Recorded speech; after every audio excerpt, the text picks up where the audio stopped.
Jose and I love doing commentaries, but we've run out of films to cover. The series Commentary of Clive's Contemporaries allows us to look in the background and see what movies were happening when the Clive Barker movies and sequels were being made. We choose a range of movies, and you, the listeners, vote for which ones we cover. This series was sponsored by our listeners in the 2025 Kickstarter campaign, Clive Barker Podcast Presents Fundraiser 11, the Patron Configuration, and covers a range of years from 1973, Salome, to 2024, Night of the Zoopocalypse, and beyond. Well, welcome to episode 522 of the Clive Barker Podcast, and this is a Clive's Contemporaries episode for 1978, the year that Clive was making The Forbidden with his friends. That's right, in Liverpool. We polled our listeners to say, okay, what 1978 movie should we talk about? And it was very close between this one and Superman. And in hindsight now, I kind of wish that it was Superman. But we'll get into that. We'll talk about it when we get the movie started. But yeah, That's right. 1978 Invasion of the Body Snatchers. It's got a pretty good cast. It's got Leonard Nimoy in it. Oh my gosh. Donald Sutherland. Jeff Goldblum. Yeah. Veronica Cartwright from Alien. Yeah, and she even says an Alien line. There's a thing that she says that is exactly the same thing she's going to say in Alien like 1 year later after this movie. Yeah, 79, yeah. That's right. Yep, you're right. Yeah. Oh, so that's an interesting coincidence, huh? Yeah. And also Brooke Adams, who plays Elizabeth. Yeah. And I wasn't as familiar with her, but all those other people, I knew them. Yeah, and we can't forget Kevin McCarthy shows up as a cameo.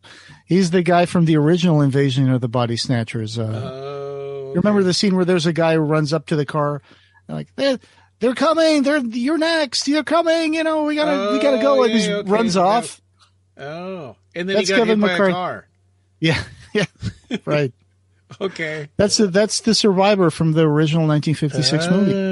Okay. Oh, yeah, and before we get started, we should mention you probably watched the 1950s version, right? I did watch most of it. And then I was talking to you, and then I was like, oh, I was watching the wrong movie. We're watching the 78 version. And I'll explain how that happened was because I found a copy of the 56 version online on the internet on one of those streaming video sites. Mm-hmm. And I just Googled Invasion of the Body Snatchers 1978, and this one popped up. It's like, hey, Invasion of the Body Snatchers 1978. So I started watching, and it was in color and stuff, but it was a colorized version of the 1956 movie. Yeah. So you told me this is colorized. I'm like, what? They were colorizing movies in 1978? Right. And then I was like, oops, embarrassing mistake. But I was able to watch not just the right one, but I watched the 78 version with the director's commentary. So that'll give you some insight, because I don't think I've seen the 50s version either. This takes place in San Francisco. Matthew Bennett, played by Donald Sutherland, plays a public health inspector. And there's a lab technician, Elizabeth Driscoll. They stumble through the podcalypse. Yeah, right. All right. The podcalypse. And we're paused right before the MGM lion.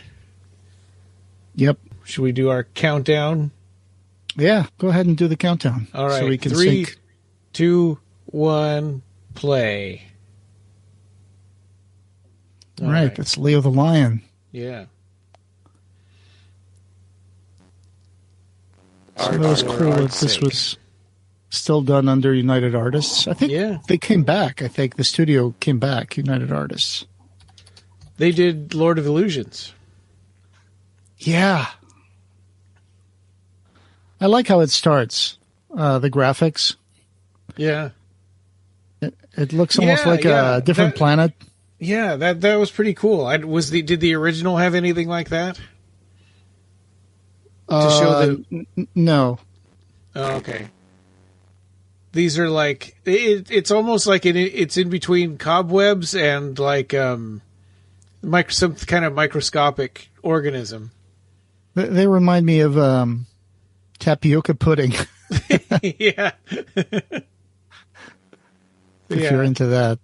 Or like a jellyfish. Yeah, absolutely. Yeah. So you see these things take off and fly out, which doesn't usually happen. Things just don't float off of a planet. You have to, of course, reach escape velocity. But these spores are going into space. Yeah. Yeah, they're just kind of drifting right off the planet. So maybe this is not a planet. Maybe it's like an asteroid or something. Oh, that's a good idea. That could be it. And they floated for millions of years like little water bears. Yeah. And Leonard Nimoy. Yeah. Leonard Nimoy is a character in this movie. He's so condescending. Uh-oh, we're going to crash. We're going to crash into Earth. Yeah. Yeah, so those little things, wouldn't they burn in the atmosphere? Hey, there's the Transamerica building, San Francisco. Yeah, of course they would burn in the atmosphere. It's just weird. It's almost like this. Up on the Earth. Didn't we start at the same time? Oh, did we? Yeah. Let me know when you see a red truck passing through. They're still going through the clouds right now. Okay. Yeah, now it's the bridge. It says music by Denny Zeitlin. All right, flowers. Thank you. I'm synced up with you. Okay. There's the truck. Yep. Falling onto lavender. Yeah. Yeah, so that's one motif that we're going to see over and over, and nobody has a clue or pays any attention, is these garbage trucks driving around at all hours of the day and the night. They're always in the background. Yeah, and that's going to come in handy. Yeah. So we're guessing that the spores are mixing in with the rain, and they're falling onto the vegetation. So every one of those little water droplets, we're going to zoom in and we're going to see that there's a little spore that's going to start growing. You have to kind of use your imagination a little bit because it really just looks like water droplets. Yeah. Well, it's gonna show the process a little bit more. Yeah. And of course, based on the novel "The Body Snatchers" by Jack Finney. Yeah, who was a co-writer on this, which I don't know if that means he actually helped with the script or they just used his novel and put his name on there. Well, there's some differences between the novel and this movie. Like, for example, in the original novel, it was in like a city called Santa Mira, and this is San Francisco. Oh. Santa Mira is a fictional city? I think so, yeah. Yeah. Look, you see how those roots Watch out, ladybug. Yeah. It's going to eat her. This one looks almost like The Thing, right? Like like that weird creature. Look at that pod. It looks like a tumor almost stuck under the leaf, and then it comes out with this flower like a lily. Yeah. So I guess the flower attracts people to pick these things. Well, yeah, that would make sense, right? Since flowers attract insects to pollinize them, I guess these would somehow attract people to, like, oh, what a pretty flower. And then it's like, bam, you got the spores. Yeah. And so right away, we've got this lady telling all these kids, be sure to pick those flowers. Yeah. Yeah, that lady that she looks like she's walking a bunch of kids for some reason. Oh, she's in the playground. Okay. Yeah, and then there's a priest giving him the stink eye. It's a little creepy that the priest is on the swing set, but okay. Yeah. It was a different time, or maybe it wasn't. Yeah. He looks like the priest, the deacon from Rawhead Rex, right? Yeah, he looks like that guy. Yeah. So you got those typical San Francisco streets. Her husband is irritating, right? I mean, he will not take his headphones off and listen to her at all. The only time he even becomes a little like normal and not a jerk is when he gets infected by the flower. Yeah. So he's He plays Jeffrey in this one, I think. Yeah, is that right? Yeah, Jeffrey. That's Art Hindle. I think what you're saying is almost like a parallel to his emotional distance after he becomes potified. Yeah. Because he's already kind of detached, right? Yeah. So that's why she doesn't notice right away.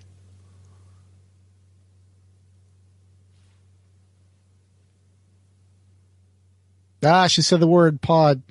Yeah. Pods. When I saw this guy, it looked like Bill Bixby from The Incredible Hulk. He does, yeah. Have you seen the TV show Pluribus? No, but I know the premise. Everybody becomes kind of like hive-minded, right? Except for a few people. Yeah, and it's really similar. Kind of similar to this You plot. should join us. You'd be happier. Yeah. And they say they have a biological imperative to make people join them, and then they find out they can't. And they have these rules, like they won't harm any creatures, and they don't, and so they allow the 13 people who didn't join to exist. Oh, they allow them to exist. That's so nice and magnanimous of them. Yeah. Well, they won't force them to join the collective. And here's Donald Sutherland. Being a dick. Yeah, well, he is, but then also you kind of learn that there's this restaurant's pretty screwed up. Yeah, it is.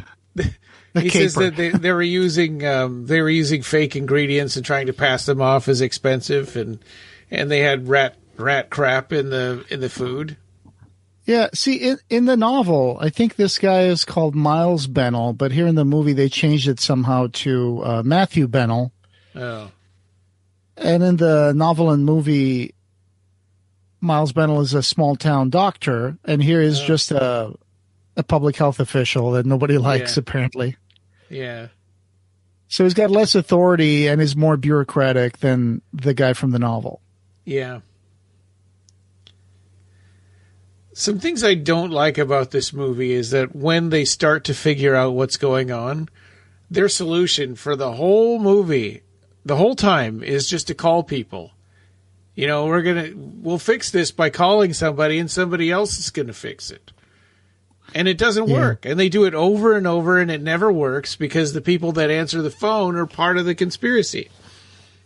Right. Yeah. It's a rat turd. Yeah. I like how the cook in the back looks so French. Yeah. I wonder if there's a little Ratatouille mouse under his hat. That would explain it. This is great. He's like, it's a rat turd. It's not. It's a caper. Okay, if it's a caper, then eat it. Yeah. Oh, my God. Yeah, and so he sort of takes it in stride that one of them threw a wine bottle at his car and smashed his windshield. Well, yeah, I mean, he can't prove it, right? But it's definitely when he gets out and gets in his car, we see that smashed windshield. Yeah, and there's a wine bottle on the. Yeah, smashed wine bottle. And there's the two guys, the two line cooks in the back just smoking a cigar and looking at him. Yeah. It's like, yep, well, yeah, that's not going to help your health score. Right. Well, they're out of a job until the restaurant opens again. I guess that kind of justifies the anger. So there's a weird sensation throughout this whole movie that the way certain people are shown walking around and doing things, sometimes it feels a little disconnected, almost like vignettes that have some sort of uncanny valley to them. They wanted to take a lot more time to introduce things than we're used to anymore. And also, there's not a lot of music in this movie until the action really starts picking up. I had forgotten that, because I just watched this 2 days ago, but I forgot that he clips out all these newspaper things, and I can't remember why, or if it's even explained why he does it. Well, that article mentions that there was these little spider webs falling from the sky. Oh. So, I didn't notice that. It's almost like he's chopping up articles for the Reef. Do you do you think that she's having an affair with Matthew Bennett? Oh, definitely. Like emotionally, they're connected. They're very bonded. That's definitely. Yeah, and they joke around physical. Like they joke around like he hates her boyfriend guy. And he probably does. Yeah. Yeah, and she's like, oh, it's in it, but it's kind of like, really? Mm-hmm. Yeah, I think you catch on pretty well because I guess because her husband is so detached that she needs to get that emotional connection with someone else. And I thought they were married at first, but they call him the boyfriend. I guess so. Yeah. And so this is all kind of her fault because she put that little pod on his nightstand right next to him. The flower, right? Yeah. And this is like that you get absorbed while you're sleeping. Yeah. That's how it works. And it makes you get sleepy being next to it. And then as soon as the pod person is fully formed, then you just sort of disintegrate. Yeah, it's a great effect. When it happens to Elizabeth near the end of the movie, it's really amazing. Yeah, and it's I hate that alarm clock. That is awful. I am so glad that we don't have those anymore. I know. Now the telephone ones are much nicer. Yeah. You wake up with for a while I had the Hellraiser box waking me up, and then I had the Candyman piano thing waking me up. Yeah. So Jeffrey was up sitting next to the bed, and he had been sweeping up broken glass, I guess, because he's trying to clear away the evidence of the pod. Now he's taking stuff to the garbage, and of course the garbage truck will be right there for him to put his pod husk into the garbage. Right. And it's probably he's probably carrying his own corpse. Yeah. His own podified body, right? Yeah, because the original body just desiccates and turns into nothing, and then becomes this kind of dark person takes over. And they say like you're going to get reborn because you have those memories. The memories get transferred. See that garbage truck is all full of like fuzzy husks. It doesn't have actual garbage in it.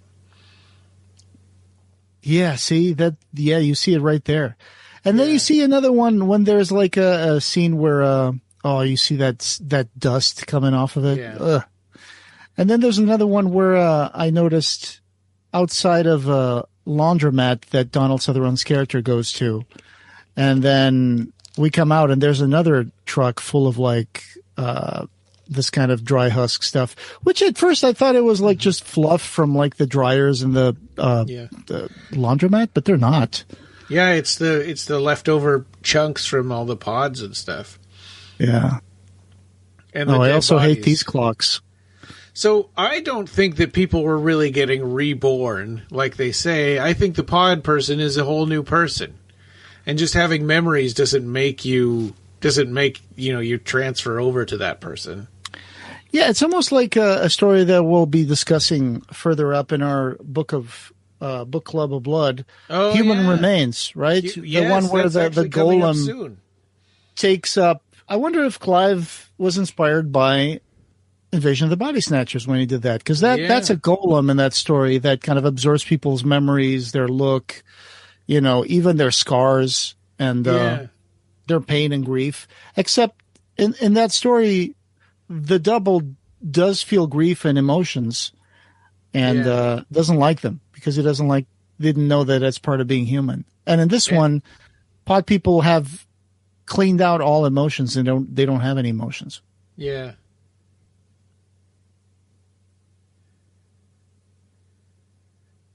Yep, and this is the first suspicion is that Jeffrey is not acting like himself and he's walking around with weird people. Yeah, look, there's a weirdo look staring at him through the window right behind them there in the door. Oh, wow. Yeah, that guy. Yeah. Huh. It's like sometimes these little things in the background that you don't even notice the first time. Yeah. Hey, the Rat Czar.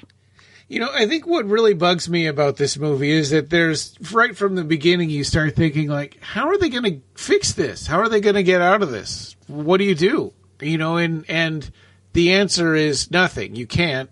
You're just going to lose. And I think that kind of sucks. I don't know. I don't like that. Yeah, the original movie and novel, I think, has a different feel at the end. It feels like they actually... it feels like...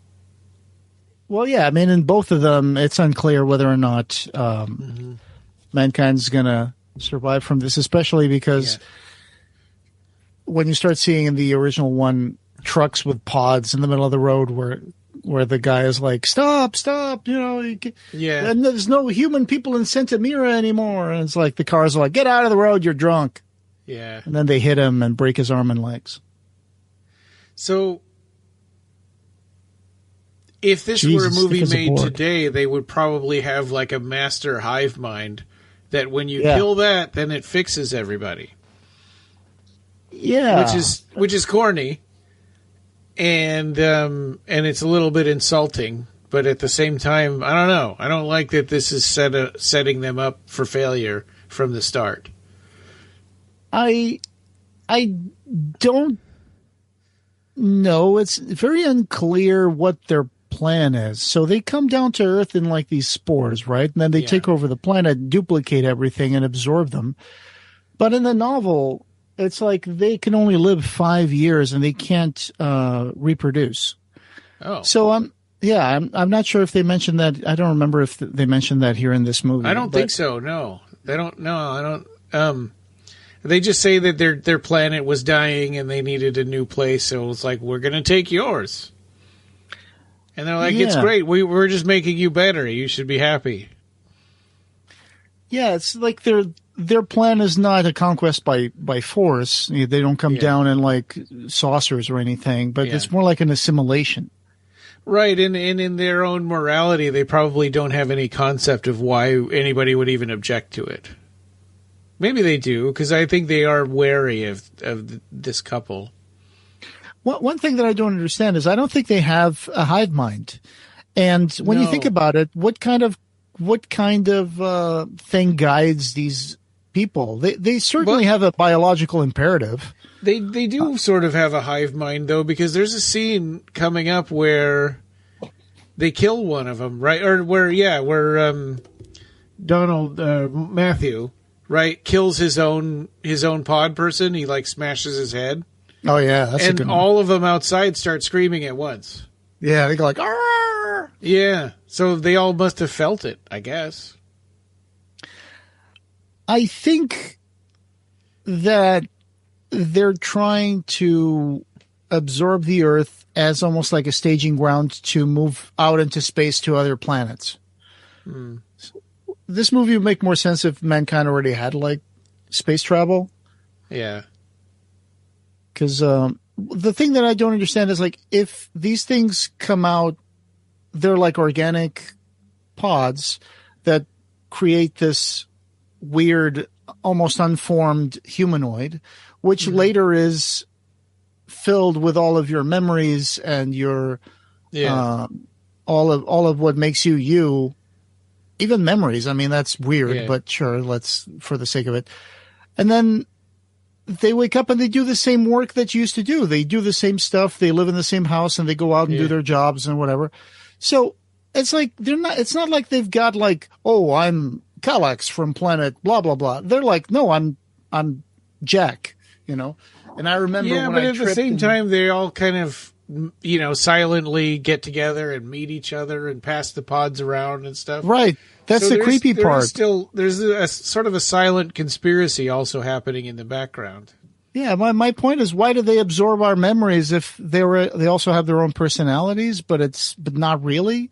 So it's more like they're us, but they're like an evil twin version of us. Yeah, it's I guess to acclimate. Yeah. Because if they didn't do that, they wouldn't even be able to speak.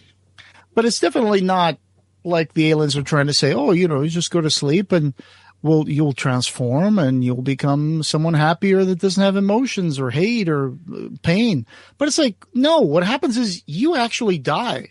Yeah. And they but just take your place. But Spock actually says that, I think. Yeah. It's the old teleporter paradox, right? Yeah. Is the guy who goes through the teleporter being destroyed in one end and recreated in the other end? Is it a different person? Right. Or is it the same person? Right? There was I think Orson Scott Card did a short story about that. Oh, really? Where they kept on killing, they were torturing this guy and they kept killing him and then transferring his memories into another clone body. Oh my God, that's terrible. Again. Yeah. Well, if someone's going to think something like that, it would be Orson Scott Card. Yeah. Look, I love the laundry guy, like calling over Jack. It's like, my wife sick. She's not herself. That's not my wife. Yeah. Oh man, he's starting to suspect that his wife has been taken. Yeah. And this starts happening a little bits here and there all over the city. Yeah. Yeah, and I mean these pod alien things are pretty good at it, right? Yeah. If this happened on Earth, I don't think we would stand a chance. Yeah. They can instead of turning they just kind of keep their head down and do everything quietly. See the husks when he comes out of the laundry store. Yeah, in the garbage can. I mean, oh my God. Truck. The guy playing the banjo and the dog. There's going to be a really interesting scene later on. Yeah. That part is almost like The Thing. Yeah. I was talking to Ed earlier. He couldn't make it to the movie, but he said that in '78, Ed from Ed Martinez Effects YouTube channel, he was telling me that in '78 he was working on making his own comic convention in San Francisco. And then one of the people that was going to be the guest was a guy who ended up being the publicist for this movie. Yeah. So Ed has a press kit with stills and stuff like that for this movie. Oh, wow. That's cool. Yeah. He couldn't join us, but I talked to him before. And he also likes the scene with the dog and the face.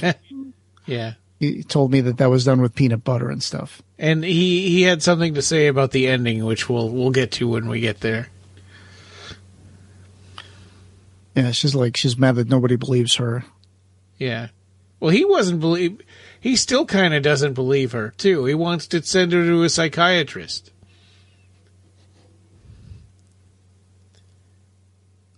Yeah, they want the humans. Huh?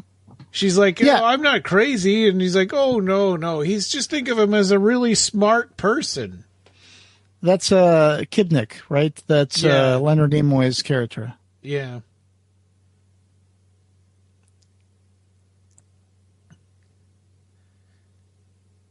Yeah. See, the guy cleaning the floor in the hallway, just staring down the weird, dark hallway. It's so creepy. Yeah. Well, and they're just subtle enough that you kind of wonder about everybody that you see in the movie, like which ones are pod people and which ones aren't. And you can't say 100% that you know for sure. Even as an audience member, we're supposed to have, the dramatic irony of knowing things that maybe the characters don't know. And it's still hard to tell. I mean, what chance do they have? One of the things that people usually talk about this movie is how it came out just as the McCarthy stuff had just... the Watergate scandal had just happened and stuff. So there was a lot of paranoia.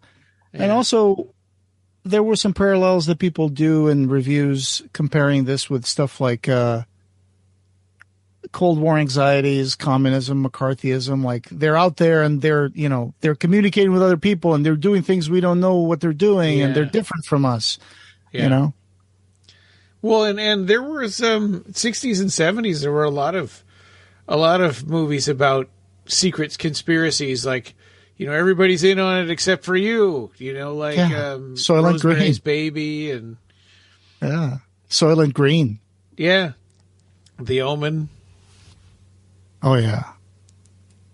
I like the angles where they show like these wide empty spaces with just those people getting together and passing throw pillows between each other. Yeah. pods or whatever. And the music has this kind of like boom, boom, boom, boom, Yeah. boom, boom, boom, boom. That's cool. Just think of him as a very intelligent man.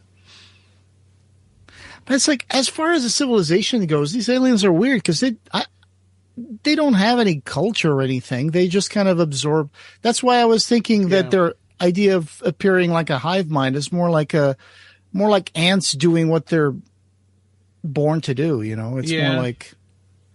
But they must have a method of recognizing each other. Yeah. At least. Yeah.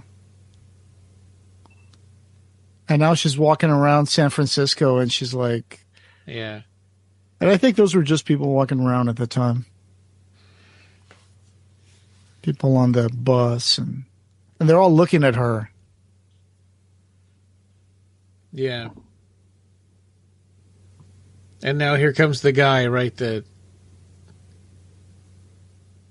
Donald Sutherland driving with no hands on the wheel.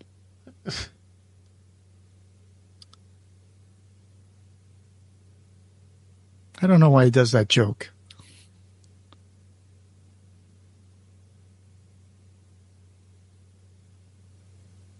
The joke about the Nazis and huh.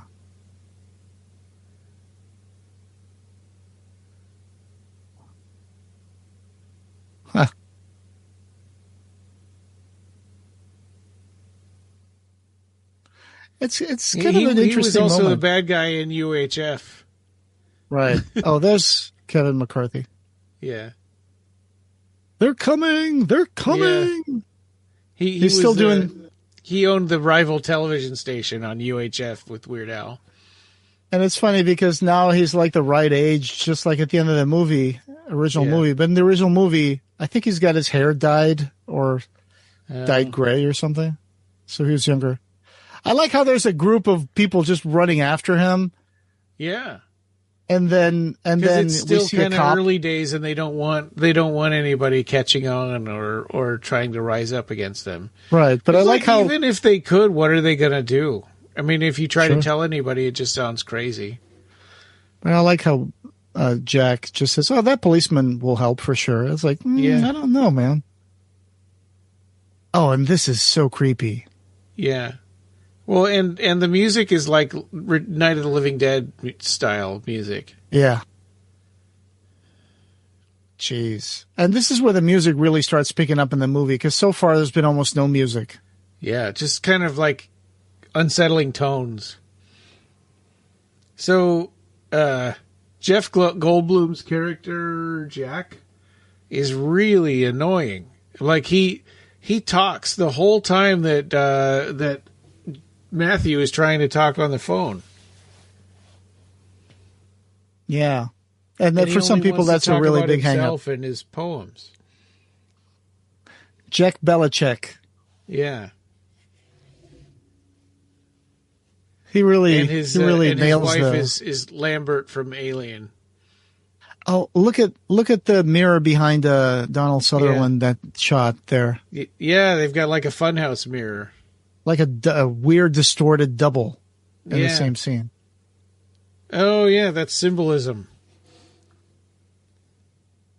It's like, Jesus Christ, it's on the phone. Will you stop talking to him? Yeah, and this goes on for like 5 minutes of this. Yeah, the worst thing to do to me, or I think a lot of people, is have two conversations at the same time. Oh, that makes me crazy. I can't handle it. I really hate that. And I hate even seeing it happening on this movie. I know. That's a good advice. Never give your name to the cops. Yeah. See, more people crashing out here, like thinking, hey, that's not my husband. I don't know who he is. Yeah. The scar on the back of the neck. So so at this point, do you think he's a pod person, or do you think it happens later? Huh, good question. Dr. Kibner. At first I thought really dismissive and condescending. Yeah. I thought he was already a pod person here. I think so too, but I just am not 100% sure. But he's a very charismatic pod person. Yeah. He's definitely the guy. He's kind of like a leader. Yeah, he's definitely the guy who's like gaslighting everybody. He can put on the charm and try to convince people that nothing's going on. Yeah. And he's like a rock star psychologist. Yeah. Like he's got a book out or whatever. Like he's Dr. Spock. Yeah. That's right. Oh my God. Is this what therapy is? What's with that glove he's wearing? He's got this leather fingerless glove. Oh, do you see the people in shots that are a little askew, like just talking, but they're kind of like just staring and stuff? Yeah. The director said in this party he got a lot of writers from San Francisco doing cameos. Some of these people are writers from San Francisco. Oh. I don't know who's who, so.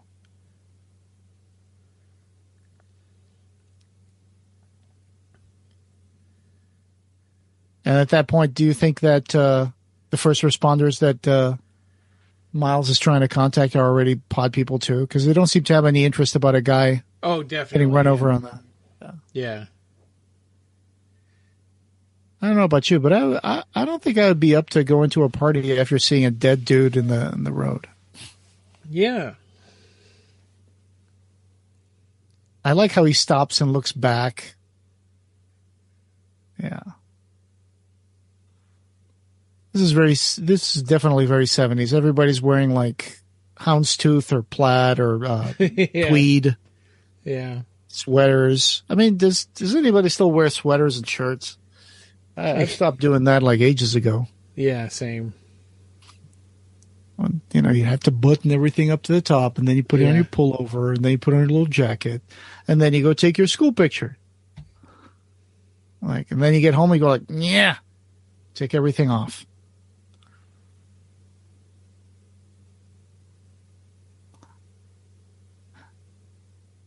So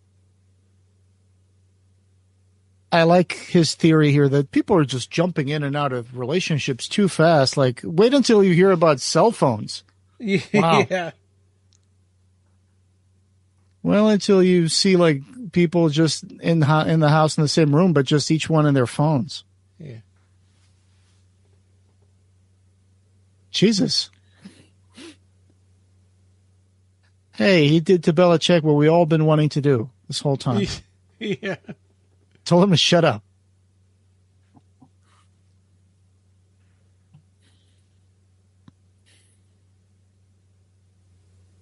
Guess people were. So at the end of this, at the bottom of this is like the fear of conformity. I guess the fear of becoming or Stepford Wives, right? That would be another one. Complacent. Yeah. And it's a weird villain, right? Because these villains, they don't really scream or rage or come at you with knives or whatever. They just kind of they reassure you. They promise you that you're going to feel better, and they just don't have any emotion. They know that they'll just get you when you're asleep, so they don't have to be aggressive or angry. Well, and they don't get angry. It's almost like being in the Matrix or being out of the Matrix, right? Yeah. Like, oh, if you go in the Matrix, like they tell the other guy, Cypher, it's like you get to eat steak again. Yeah.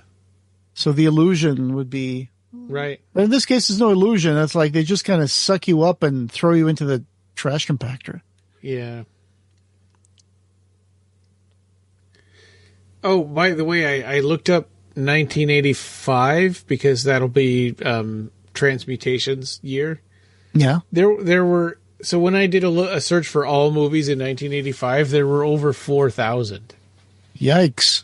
I know. So then I'm like, okay, never mind this list. And I had to go back. What are the most notable movies of 1985? Right. Yeah. What did you find? A lot. There was a ton of movies in 1985. Yeah. There's Brazil, Teen Wolf, Daryl, Return to Oz, Return of the Living Dead, Oh, Reanimator, The Stuff, Life Force, The Black The Stuff Cauldron. is great. And Teen Wolf is just so campy. Yes. Mask, Once Bitten, Day of the Dead, Phenomena, House, Cat's Eye, Nightmare on Elm Street 2, Mishima, Cat's Eye. Silver Bullet, Demons, Mm-hmm. That's Friday a good one. the 13th, A New Beginning, which probably wouldn't pick that one, Mr. Vampire, The Heavenly Kid, Death Wish 3, that's the one with Barbie Wilde, Hey. and Ghoulies. Oh, Ghoulies. I love Ghoulies. Yeah, they'll That's get like 3 you or 4 in of the those. end. Yeah, so Dr. Kibner here thinks that there's some kind of hallucinatory flu. And Right. Donald Sutherland's like, you think it's contagious? And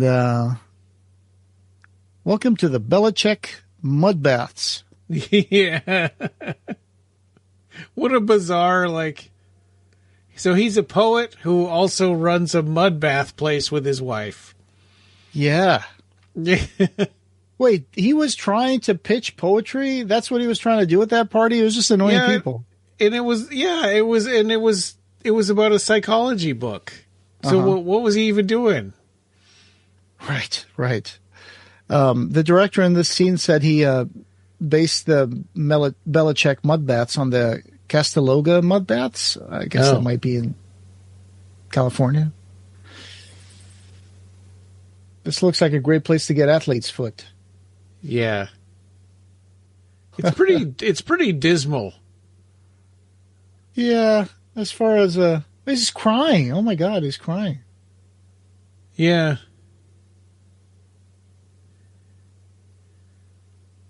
And that guy's got a muddy book that he's reading. I wonder what I just saw a big butt. Yeah. Oh no. He's reading, was that Worlds Collide? I can't see. Yeah. But I wonder where those bubbles are coming from. So this is what Nancy has in common with, what's her name? The main character. Elizabeth, right? Is they both love plants. Yeah. Probably why they're friends, I guess. There's a cool album called Plantasia, which I do recommend if you like music for plants. It's weird because I remember back in the when I was growing up in the 80s, I remember seeing on TV weird programs from the 70s like that were trying to say that plants can communicate, and they would connect like wires to plants and try to see if they could recognize a person coming into the room and stuff. The 80s had a lot of weird stuff going by, like the Bermuda Triangle, which nobody talks about that anymore. There were a bunch of mysteries in the 80s that didn't really go anywhere, and they were just kind of mythologized weird Bigfoot stuff. But, there's still people that do that, yeah. Yeah, but I prefer that to what we have now, which is a bunch of fake videos of things that they try to pass them off as true. You know, AI generated stuff. Right. Like you go on TikTok and you'll see a video of somebody sliding down a slide, and then they fly through the air and bounce on this trampoline that's like hundreds of feet down, and then they fly off the side and to their death, I guess. Right. Yeah. Right. I saw a video the other day that was Betty White fighting Macho Man Randy Savage in the ring. Jeez. And there was some weird things like that. It's a little terrifying because of, you know, what that means. You can't trust anything that you see anymore. Yeah, that's true. That's the world we're moving into, I guess. But I think eventually things will find a balance and an equilibrium will be achieved. Regulation will eventually kick in, and I hope so, at least. I mean, it all depends on our leaders, and we all know. Yeah. Well, I think they should have to put a watermark on something that's AI generated like that. Yeah, especially if it's real people that they're imitating. A lot of websites for video and stuff like YouTube and Facebook already ask you to, I think, select if something has an AI label or not. Instagram does that. There's a new controversy now with Grok that it takes people and makes them into like naked people. It takes real people, and so there's and they're saying that Google and Apple should take them off of their web stores. I agree. Take the X application off. Yeah, I agree. Grok is known to sometimes talk about Hitler and saying that Hitler did nothing wrong. Yeah, it's not a great AI. It doesn't have. Yeah, does anybody actually want Grok? I mean, there's so many to choose from, and a lot of them are really good. I mean, why do we need that? Right. I mean, that's why. Not trying to get into a whole Grok discussion, but that's why Elon Musk put it on X, so anybody who uses, so he'd have already like a user base of people to use it. Yeah. Oh, so now we're seeing the very first pod person. Yeah, the dude she was giving a massage, I think. And it's a, well, no, I fell think asleep. That's a pod of Jack, right? Because it's going to start looking more like him over time. Jack Belichick? Yeah. Oh, yeah. Yeah, I think so. Yeah, so but this happens whenever someone falls asleep. Was he falling asleep? I guess so. It's not really that clear. Or is this one of the guys? For a second. I don't know. Wasn't this one of the guys that was in the mud baths? Because when they fall asleep, that's if there's a pod nearby, that's when it absorbs the people and they get all like dried up and chewed up and full of like filaments. But then the other person should be nearby still. I don't know, unless he just disintegrated. But they never find the original, right? So this one's a copy, but where's the original? Yeah. And now it's going to turn into Jack in a little while. Oh yeah, that's the one that opened the eyes and it bled from the nose, right? Yeah. That nosebleed is annoying. Well, it just doesn't look like Jeff Goldblum at all. I mean, I guess that's the point. Yeah, it's sort of like a piece of clay.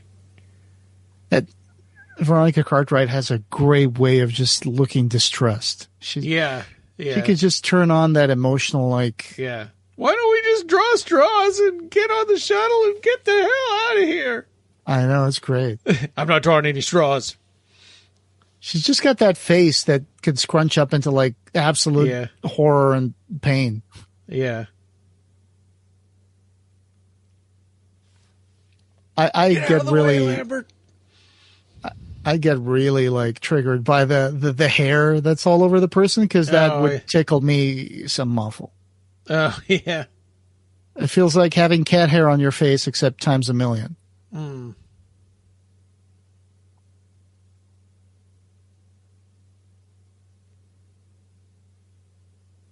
Yeah, now he's just starting to discover this is a copy of... I think you're right. It is Jack, because Jack took a nap, and that's when the pod in the next room transformed, I think. Yeah. But how did they miss this little tiny little pod, like the size of your thumb, turning into a pod that's like the size of a human being? Well, I guess it was surrounded by curtains, right? Yeah. But now that he sees this, he thinks that, oh, wait, Elizabeth might be in danger if this is an actual thing that's happening. Her husband could be one of these people. Yeah. And you see her face? Yeah, she's got like weird... She's got dry a weird skin, or I don't know what. It's weird. Yeah. Yeah, because she was asleep, and I guess the pod was already trying to absorb some of her. Yeah. Which is scary, because then it becomes almost like a Nightmare on Elm Street thing. You can't go to sleep, right? Yeah. Yeah. Which is a losing battle. Yes. You only have like a week, right, before you die or go nuts. I think if you slept the whole night with a pod next to you, you probably would get fully absorbed within a night.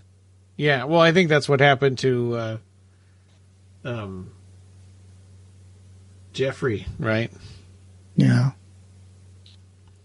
Which is an interesting discussion here, is that the people who are duplicates, they have everything the other person has except emotions like love, desire, fear, grief. Yeah. So I guess that's what makes it like horrible for the people who know them. Mm-hmm. But also, I don't understand how they would be able to use our memories, because I think, and I'm not trying to, get into science here, but I think our memories are very triggered by emotional connections, I think. So without emotion, how would they even, what sense would they have of like doing things, or if they don't want things, they don't desire things. It'd just be weird. They'd just be run by instinct and that biological imperative to grab a pod and go out and spread some more pods out there. Yeah. So in that regard, I don't even understand why they have our memories. Why they bother taking our memories? I guess so they can function a little better in our world. Yeah, I think it's to help them assimilate, and then they can actually talk to human beings. Yeah. Oh, you see Jack's face when he wakes up here is already starting to look a little haggard. It's starting to look like he's got that weird white flakiness. Film on him. Yeah, he's got some flaky stuff around his eyes and stuff. Why did he start bleeding from his nose, though? Do you remember? Oh, I love the way that those filaments. Yeah, and I was hoping I would figure that out this time. Yeah. This is a very interesting special effect they used here because it's so simple. Those filaments, which look like almost like Halloween spiderweb stuff. Mm-hmm. It just, someone blew air, and it just seems like that little tendril of fluff is like inching out to Jeff Goldblum's arm. Such a nice, practical, simple effect. It's all in the reaction. This is very San Francisco, like these houses, these row houses with the little stairs going up, and then you can tell sometimes there's an inclination to the street. So even when he's a pod person, he still has the headphones on all the time. Oh, does he? At the end? Yeah, Jeffrey. Oh, this one. Yeah, Jeffrey, yeah. Yeah, I guess. That's interesting, right? I mean, why is he bothering to listen to music? Or I may ask, is he even listening to music? Well, he was using earlier when they were arguing. He had the headphones plugged into the TV. Yeah, it's like he just really loves his headphones. This is where he's going to have to break into the house. Yeah.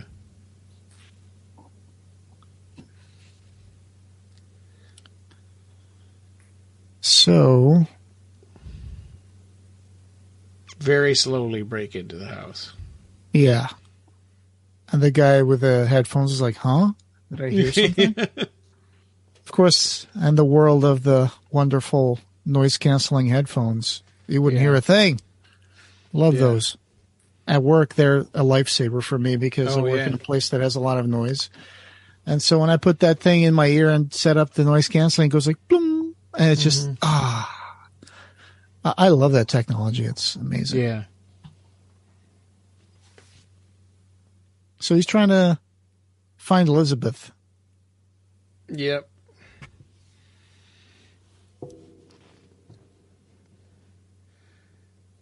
This movie's kind of dull and kind of slow, and I wish that we had done Superman instead.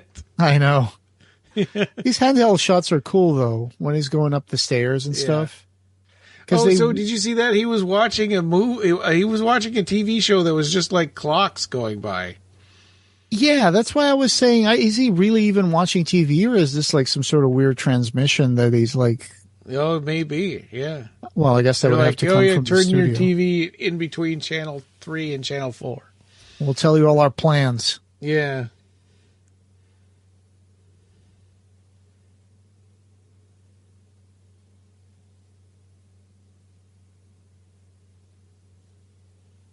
Yeah. That's the wrong Elizabeth.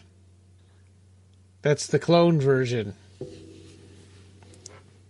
Oh, yeah. Oh, wait, do they have like a garden? Yeah, they look like they have a garden. Yeah. That is so weird. She's like a botanist. Oh, and she's sleeping. The pod was right there. That's why she was getting her energy sucked out. Yeah. And of course, when he comes back with the cops, say, "There was a body in there. There was a body of Elizabeth." But well, Elizabeth is, Yeah. Another And place. they're like, so you broke in and you kidnapped Elizabeth. Is that what you're saying? Yeah. Oh, that's already like is that already like a Miles? Or no, that's Jeffrey that's looking out through the door? Yeah. Yeah. Sorry, it's like 11:13 p.m. I was just a little tired. Yeah.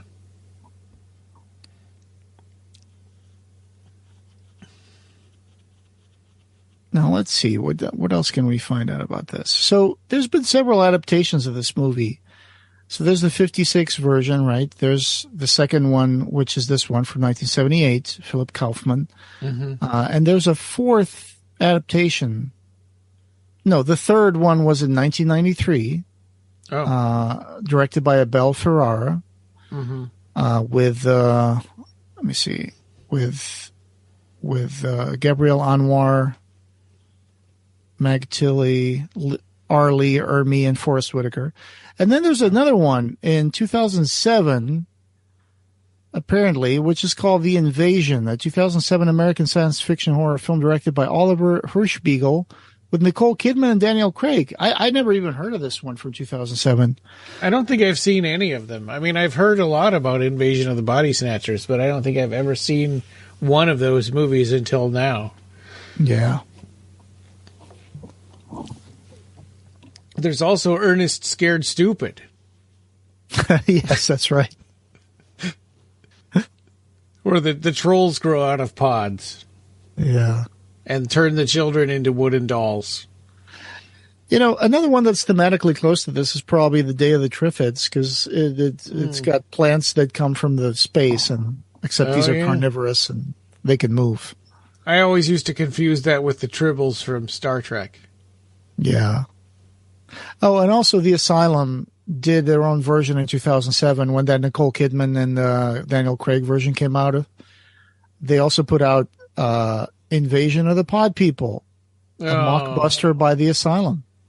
Man, Invasion of the Body Snorflers.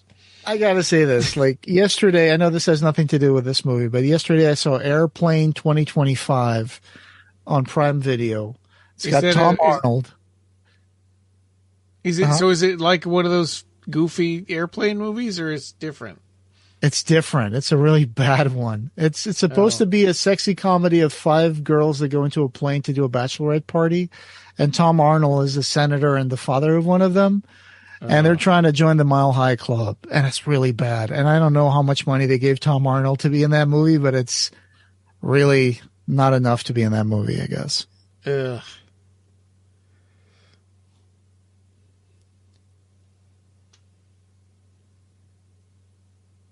Yeah, so he rescued Elizabeth. Those Asylum movies, I remember when Jurassic Park came out, and then they had one called Asylum had one. I think it was called like Lost World, which is the name of the sequel book to Jurassic Park. So that I think that fooled a lot of people into thinking that was a Jurassic Park movie. I only read the first book by Michael Crichton, and then Me too. I think I stopped at Jurassic Park 3, so I haven't watched any of the Jurassic World stuff. The book Jurassic Park wasn't as good as the movie. My experience with it was it read like a screenplay. Like it just kept on saying said so and so. Yeah, it moved pretty quickly. Yeah, it moved very cinematically, I thought. Mm-hmm. Body Snatchers.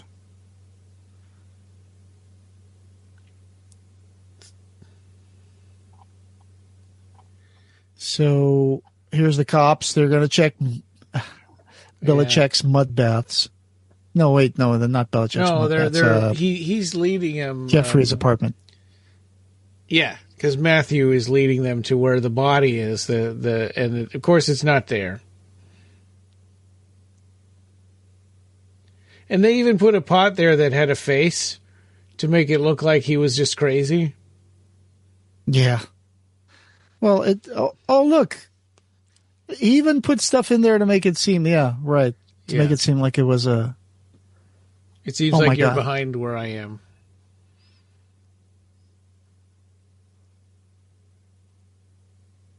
This is just people yelling at each other now.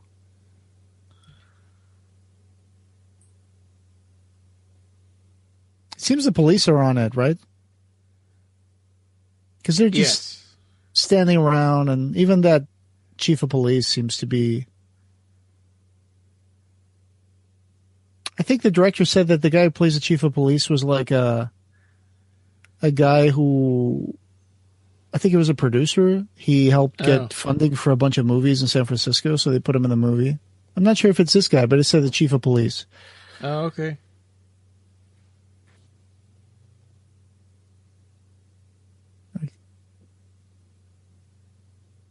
And then Jeffrey is just really chill for all the stuff that's going on in his house while he's standing around with the robe. Yeah, because he doesn't have any emotions. No. Although Dr. Kibner is a lot more animated and interesting than the other pod people.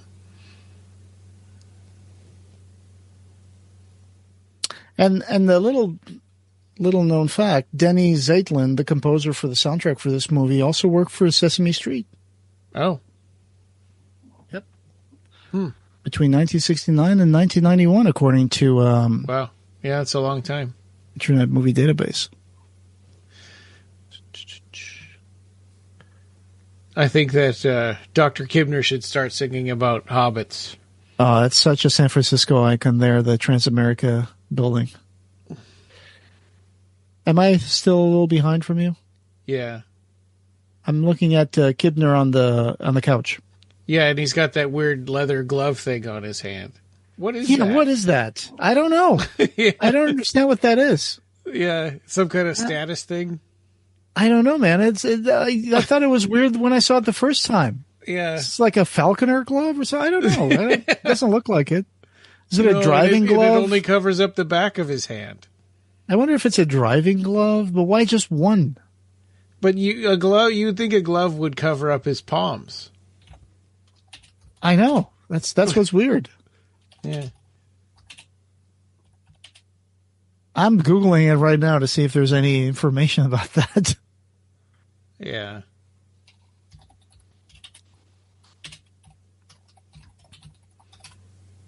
I don't remember anybody ever wearing that kind of crap in the 70s. Okay, so the glove worn by Leonard Nimoy's character, Dr. Kibner in Invasion of the Body Snatchers, is designed to be a distinctive accessory that helps identify his character. It was inspired by a prosthetic device that Nimoy had seen rather than having any specific significance to the plot or the Jewish faith. Huh. Okay, so this tells us when he's the real Kibner and when he's not. So I guess he's still the real Kibner in this moment. He is? I don't know. I don't believe that.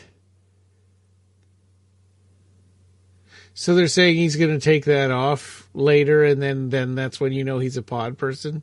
Well, I'm not sure. I didn't really notice that glove. I mean, I noticed it, but I didn't think about it too much while I was watching the movie, so now I don't remember if it stays on or not. We'll find out, I guess. But so far, he's had it on ever since the book signing thing. Yeah. It almost looks like an archery glove, but worn backwards. Yeah. So makeup department, Thomas R. Berman did makeup effects as Thomas Berman, credited. And Bob Westmoreland was also a makeup artist in this movie. And that guy worked in Close Encounters of the Third Kind, Invasion of the Body Snatchers, and Alice Doesn't Live Here Anymore. But Jeff Goldblum is always Jeff Goldblum in any movie. Jeez. Yeah. Yeah. He's a little more annoying in this movie than in other ones. Damn, that's a nice deck over there. Yeah. I wonder if that house even exists anymore in San Francisco, or if they built some sort of skyrise over there. Probably worth like millions now.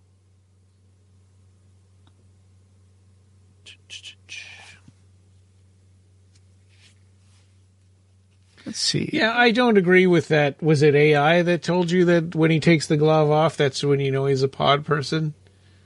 No. That was... Google found that on Metafilter. I think that's a website. I think Google is wrong because I think he's been gaslighting people the whole time. I hear you. I don't know. It's just something that Nimoy wanted to use, I guess. Yeah. To be distinctive. I think to be and distinctive, we'll you're Leonard Nimoy, right? I don't know. Right, it's yeah. Leonard, like how he doesn't have the pointy ears, so he needs something. Yeah. He should narrate some whale songs. Mm-hmm. Or start singing about Frodo. Did you ever watch? He has a infomercial he did for a Laserdisc player. Yes, he talks to the Laserdisc, and there's a little thing, and he's got like this weird futuristic, almost like suit. Yeah, that's great. That's good stuff. That's on YouTube.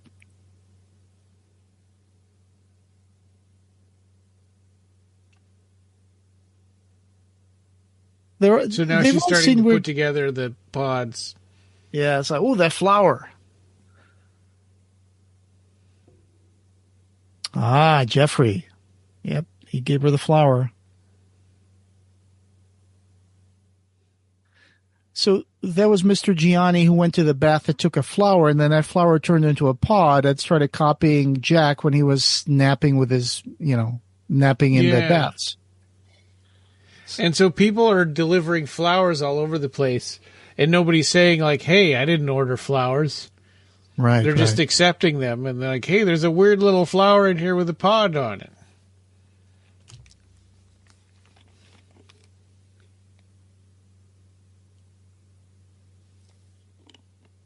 Yeah, I mean, at this point, if it's spores, right? I mean, it'd be really hard to, like you said, this would be almost hopeless for the human race. Yeah.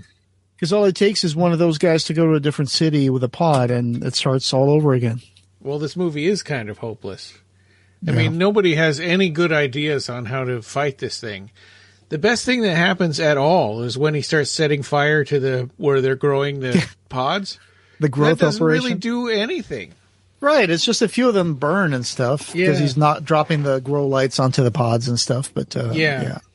Well, I mean, this is almost like what if the thing, but happened in the middle of San Francisco, right? I mean, because the thing has that advantage of being like in the middle of nowhere in the icy, and Antarctica.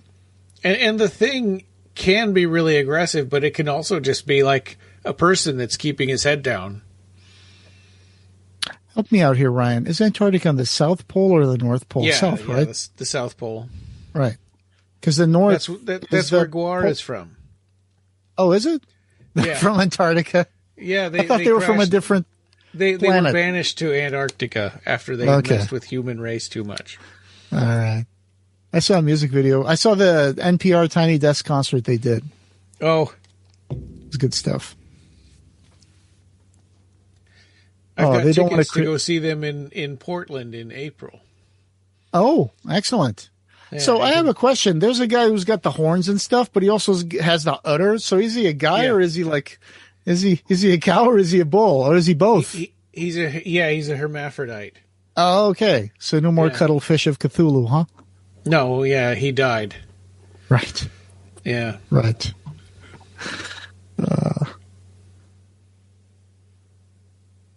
But yeah, that's Blothar, and the person who played him was the original Beefcake the Mighty from the late 80s. So he's got a great voice. With Guar forever, yeah. It'd be great if this movie turned into a musical at the end and people are dancing with pods and singing.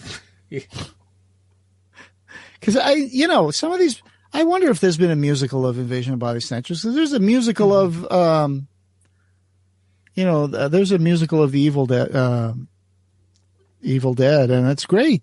I mean, like a musical play. Yeah. Yeah. I think the musical of Invasion of the Body Snatchers would be like Little Shop of Horrors. Yeah. Something like that, right? That'd be good. But I don't know. I mean, I think the whole premise of this kind of makes the movie dull. Yeah, everybody interrupts this guy when he's trying to talk on the phone. Yeah, he's always obstructed. And even when he tries to call and they start saying his name, like, oh, Miles, Mr. Bennett. It's like, oh, how do you know my name? Yeah. That's when we realize that the obstruction is deliberate because they're already taking over the network. Yeah. Yeah, they keep telling him, oh, it's fine. It's going to be fine. But it's not. Nobody does anything. Yeah, this person is like, so you don't have any actual evidence. Is that what you're telling me? It's just like descent into fascism. As long as it doesn't bother you it's like people are just going to be like, wait, I can still go to work and I can still do my stuff. Oh, okay. Yeah. Yeah, maybe that's another reason that this bothers me so much. Yeah. It's the way that people are trying to save the world and the rest of the world doesn't seem to care, right? Yes. Yeah. Yeah, and I think, I don't know. We aren't a political podcast, but geez, man. Yes, exactly. It's a whole sequence of him here on this phone booth, just trying to get. Even the guy in the laundry just said, "No, everything's fine. Everything's fine." Yeah. Like he's been potted, Yeah. Well, and now her. So they're starting to realize that, like, this is spreading way faster than we can deal with. Right, and that lady was the lady. The lady talking to Elizabeth is the lady that crashed out at the party at Kibner's book launch, saying, "That's not my husband." Yeah, and now she's like, "Oh no, everything's fine." Yeah. There are a lot of long shots with no dialogue. Yeah. It's up to us to fill the space with our talking. So the invasion from 2007 is very similar to a space shuttle crashes on Earth, and there's a smart fungus that's discovered in the wreckage across the United States. And then, a CDC official gets affected by that first, and then instead of being Miles Bennell, it's Carol Bennell, psychiatrist, that notices that patients are starting to tell her that their loved ones are acting weird, not themselves. Have you seen that one? No. But you've seen the first one and you've seen this one. Which one is better? 1956 or 1978? I like this one better. Yeah. Yeah. It depends. If you're into more dramatic, old style stuff, they're both good, but they're very different too. Even one of them is more dramatic. The other one is more like this is what would happen if you try to tell people that aliens are using pods to replace your neighbors. People wouldn't care, and they would think you're crazy, or they would just not listen to you. Yeah, well, and a lot of it is just because a lot of the people they're trying to talk to are already pod people. Mm-hmm. Yeah, he still got that glove on, so I think he's already a pod person. Yeah. Well, the invasion in 2007 was a commercial failure, so it didn't do very well. That's probably why I never heard of it. Assume that's the last time they tried to remake this movie. So far, give it 20 years and someone will be like, hey, remember that old movie? Maybe we should remake it again. Yeah. Right. Actually, it is every 20 years, right? 50s, 70s, 90s, 2007. Well, the last one was about 14 years, but sure. It's like 93 to 2007, right? That's more than 20 years. Oh, shoot. Yeah, I'm doing the weird 90s math. Yeah. I know. It's been longer than that, yep. Hooey, 2025. 2026. Oh, wait. 2026. Yeah, 93 to 2003, it would be 10. You're right. Never mind. You were right. Okay. All right.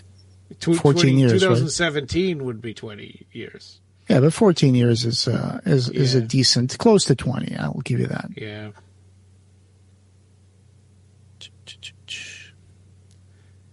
And here he's trying to stay awake, but he's not gonna make it, and all of a sudden he's gonna get podified. This is the big special effects scene coming up with that, seeing that happen to him. With 4 different bodies transforming. Yeah.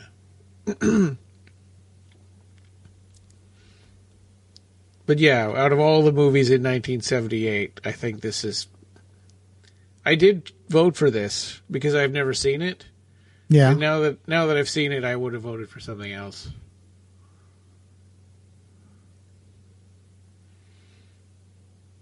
And then, of course, Jeff Goldblum would go on to do movies like The Fly.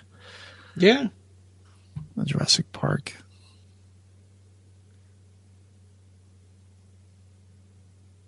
And Brooke Adams, who plays Elizabeth, she's married to Tony Shalhoub.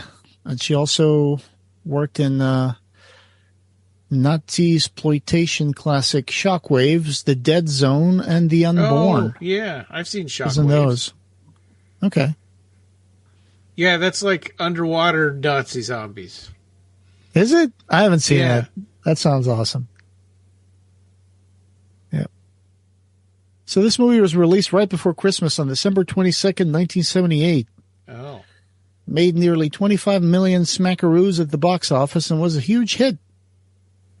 Yeah, well, probably only cost them less than $1 million to make. It's out on 4K from Kino Lorber. Okay. But what else is not on Kino Lorber, right? Oh, look at that weird flower. Yeah. That looks totally like the Thing from, the Thing movie. Yeah. It's got hair and it's got like weird, like lumpy, glistening things. Yeah. I like the special effect of that, but that's really disgusting. It is. That's an ultrasound heartbeat sound. Is it? Yeah. I never had one, so I don't know how that sounds like. But look at the face of the person coming out. It looks almost unformed, like just slits for like eyes and mouth. And the ears, it doesn't even have ears, just holes on the side of his head. So where did these pods even come from, right? If people don't even know that these pods are there, how can they possibly have any defense against them? You would think that these guys would have been savvy to look around and make sure there's no pods around before they go to sleep. If they grow from a little spore to that so quickly, it's kind of hard to know, right? Yeah. Yeah, which is all, I guess, why this movie feels so hopeless. Unless you go sleep in a parking garage that's made of nothing but concrete. Yeah. But even then, I don't know. Someone could have a pod in a car parked next to you. Right. It makes you wonder how far you have to be from the pod for the process to happen. And how far all over, is this all over the earth or is this just in San Francisco? Because they start shipping the pods on boats and stuff. Right. I think it's not limited. Their goal is to like expand. So this is going to expand all over the place. But I mean, when they originally floated in from space, did they just land here? Right, I don't know. It doesn't say. Oh, those bodies are so weird. Yeah.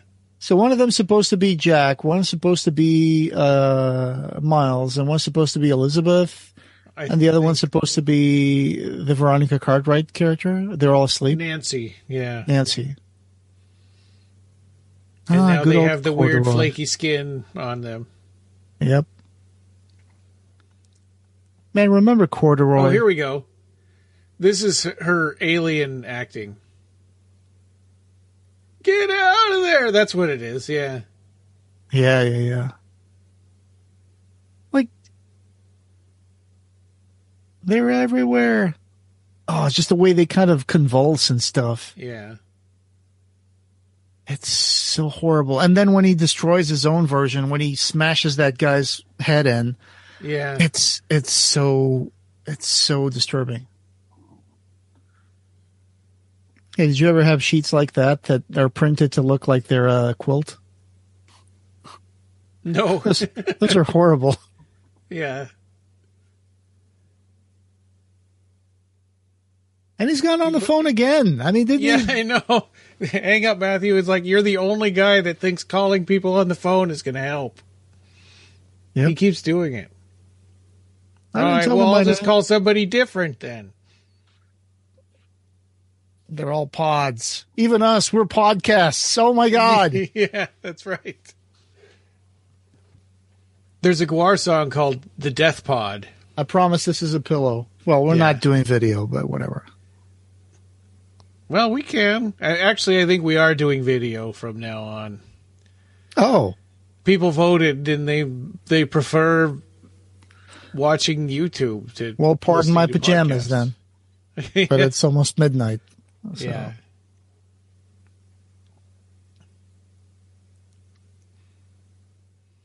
They're barricading the streets. Yep, they know where they are. He called them, so now they know. Yeah. So then I guess my question is, if this is video, could I put a little copy of this movie into the video? Or how would that screw us up somehow? I don't know. Like YouTube usually just sort of demonetizes you, right? They don't shut you down. Well, I guess they can. you could do a test, but Yeah, I don't know. It's probably not worth it. But I mean, it would make it a lot handier to have the movie in a little, corner of the screen. But right. But we do try to synchronize with other people. But I guess other people could have different Blu-rays or DVDs, so That's true. that might be an issue. But once you get started on the actual movie, it's always going to be an hour and 55 minutes. yeah. Hey, that's me. He didn't like the idea of smashing any of the other ones because they looked like his friends, but he's totally cool with smashing his own. Yeah, it's like, this one's mine. So now they're screeching because I think they felt it, right? Like maybe Yeah. there is some kind of a little bit of a hive mind thing with them. Or they saw it. I mean, they're looking at him. Yeah. I think they're just horrified. It's like, he's killed one of us. Yeah. He's probably Matthew's probably going, I gotta find a different telephone. That's what the These problem is. I screeches. was just using the wrong telephone. The screeches are so disturbing. They Yeah. don't even sound human, right? Yeah.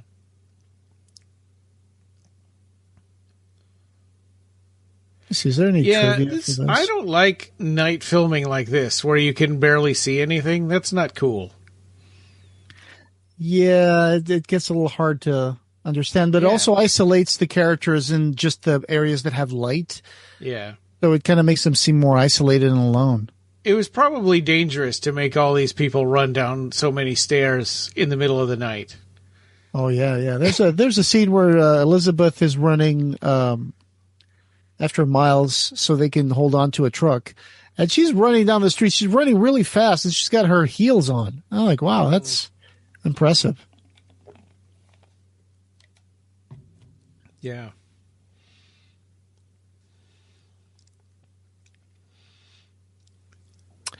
Oh yeah. So one thing that I forgot to mention is that there was one guy driving around. No, the guy on the swing, the priest. Yeah. It was actually Robert Duvall. He only did that one scene because he was traveling in San Francisco, Oh, really? and he ended up in the movie. Yeah. He just wandered onto the set. Well, he just happened to be in San Francisco Yeah. at the time, so they put him in. He did that scene, the one scene, for free. Oh. So much running. I like how they explain when Dr. Kibner is already admitting that he's an alien, says that they come pushed by the solar winds. And Yeah. it's almost like, He like- sounds a little bit like Mr. Spock at that point. yeah, but there is a thing called the solar wind, and obviously there is a way of like creating Right. Yeah, there are solar sails, right? solar sails, right? That's Yeah. what I was trying to say. There's a way, Yeah. but they wouldn't be able to get off the planet without some sort of propulsion. They wouldn't just Yeah. float up from the planet into space. Yeah.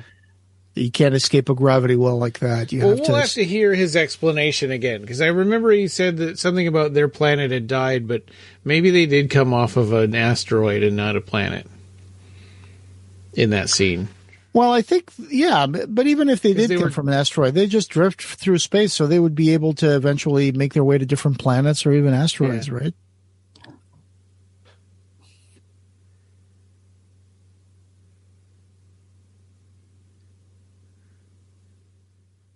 Here I am, you pod bastard. Yeah. I would think being like a conquering alien would be a tough job, because how many planets are there that have nothing on them, right? How long before you find a planet that actually has people and resources? This would be a terrible way of like seeding around for other planets, because you'd have just to floating aimlessly through space, astronomically large numbers of seeds out there to find one, right? Yeah. Unless they were doing it with some sort of intention, unless they had taken over a planet that had smart life, and then they could use that planet as a launch pad to reach other planets. I think I prefer the Forbidden to this movie. Oh, yeah. Yeah. Although the Forbidden is like weird and experimental and stuff. But still.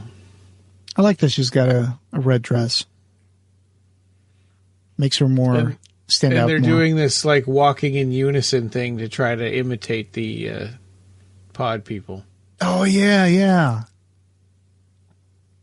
Because you have to pretend like... Yeah. And there's a scene later where Nancy says that she survived by... you could fool them. You can just act like them.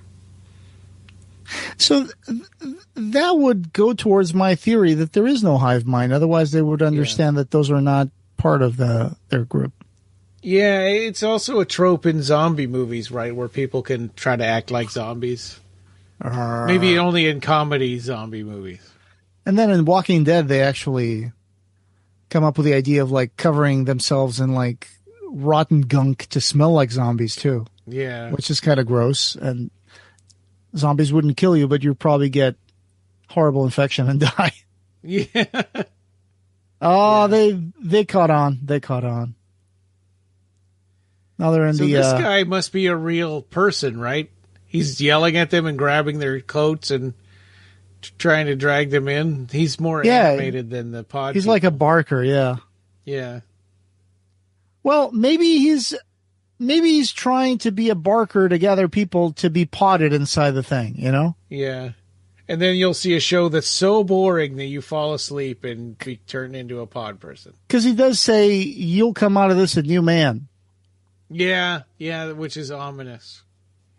And everybody starts the scenes, every other extra starts the scenes just staring forward, and then like the taxi cab driver, he's just looking forward straight, and then he just opens up the door for them. And there's like 4 people and none of them have a car.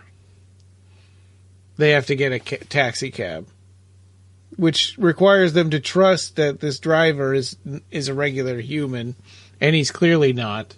Yeah, he's giving location through the radio and stuff. Yeah. So it's subtle. He's not really doing anything that's not normal, but you got this paranoia right now that it's just hard to shake. He sort of mumbles extra words into the CB radio. The CB, yeah. Yeah. And there's the cops. They're here.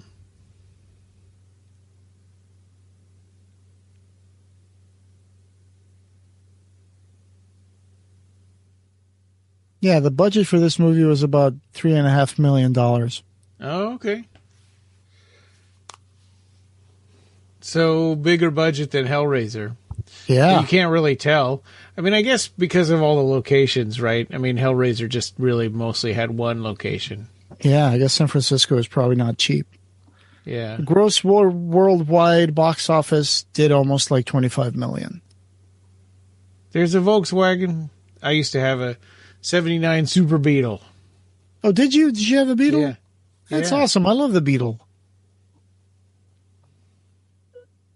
that was a reliable car. There's still a lot of Beetles out there that have been taken care of that still run to this day. That was a tough car. Oh, they already escaped the traffic cop, because they knew. Yeah. We've got those weird angle shots again. Yeah.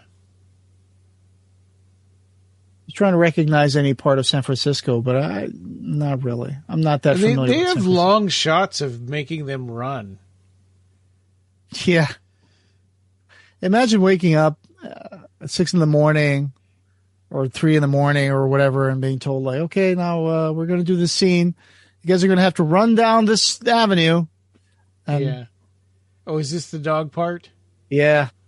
Well, they found the bum, and there's a pod next to him, and the dog. Okay. He did kick the pod, right? So the pod kind of squirted out some liquid. Yeah, maybe it'll be in a little bit. So I wonder if him kicking the pod mixed the genes of the dog and the person together in there. I don't know.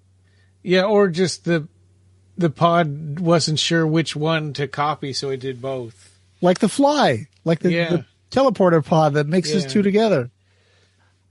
Hey, Robert, the Goldblum is in that movie too. That's weird. Oh, yeah. So I like how he grabs the darts for his weapon. Like, that's the best you could do. You guys have been traveling all over the city, going to different people's houses, and the best thing you can come up with for weapons is darts. Hey, you could take an eye out with that. Yeah. If you got really good aim. Yeah, I mean, how about a baseball bat or a butcher knife? Well, he grabbed what he had. Yeah. I guess it's better than calling somebody on the phone. Which I think he still has a few more phone calls that he's going to try to make in this movie. I can't remember. That's possible.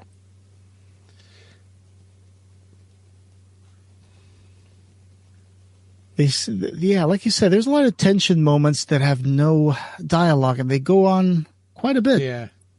Yeah. And this kiss, it's like, really? Why is this happening? Why they aren't afraid for their lives right now? This is something that usually happens in movies. Not so much anymore. No. This is kind of an old stupid trope. Yeah. Like, the guy and the girl are stuck in a closet, and then they're about to die, so they're going to kiss. You know, one thing that I've been noticing watching a lot of movies lately is that movies will try to create a family out of people who don't know each other. Right? There'll be the orphan kid and the man and the woman, and they're all kind of thrust together in this situation, and at the end, they're a family. Right. I know what you mean. Yeah. Yeah. Well, yeah, I mean, but that happens in other movies that are old too.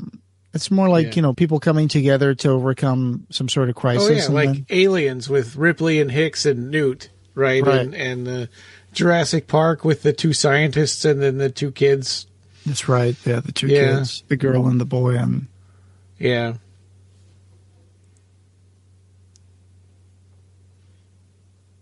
But yeah, those bodies in the patio, the backyard, they were really weird. Yes.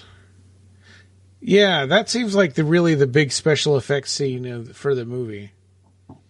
And now they don't even care anymore. They're just out in the open, walking around with like lines of people just carrying pods. Yeah, I would. Well, it's probably also because it's late at night. But they probably get to a certain percentage of people that are infected, and they're like, "Yeah, what are you guys going to do now? You can't, too bad."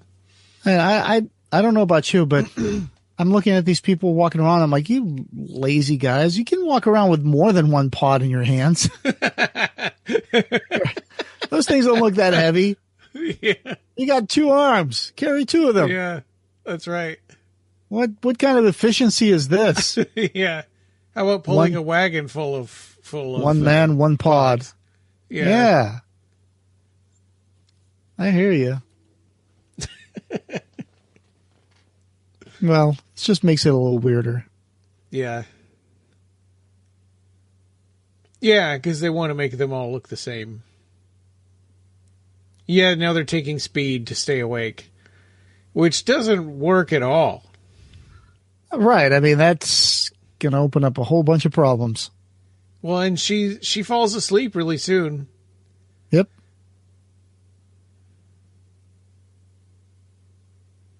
That's true.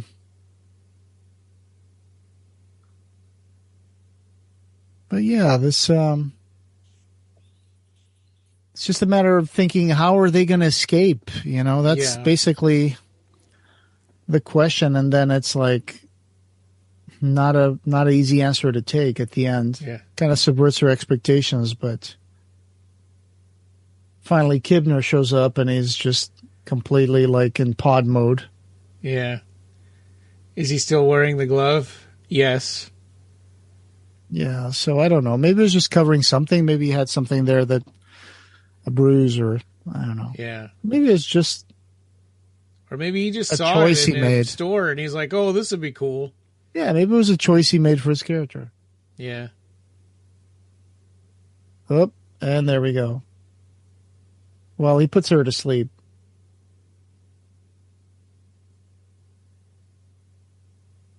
Yeah, but at that point, you're not you anymore. You died, and then another thing took your place.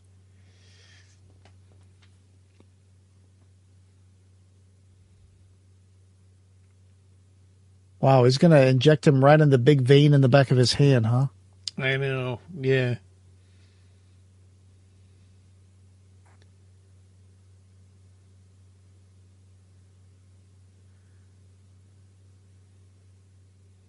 Not a good movie if you're into, like, phobia of needles. Yeah, and I have that.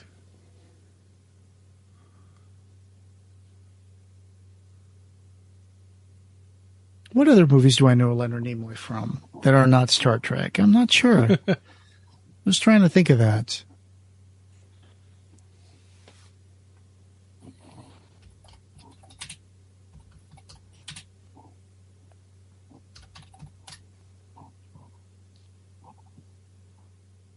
Are you looking it up?